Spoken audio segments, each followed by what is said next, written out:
Neutralizer News Report.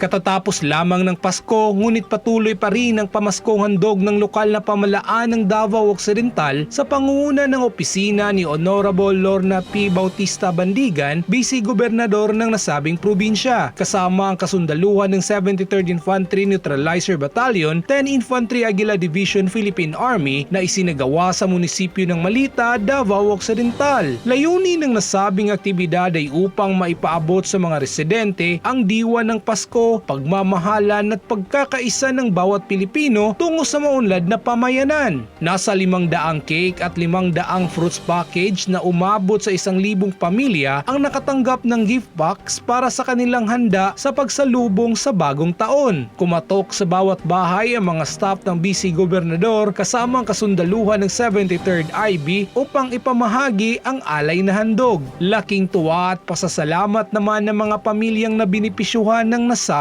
aktibidad. Kayong salamat ka Madam Lorna nga naghatag sa mga pinaskuhan sa cake o sa 73rd IB nga naghatag diri sa mga balay-balay gyud.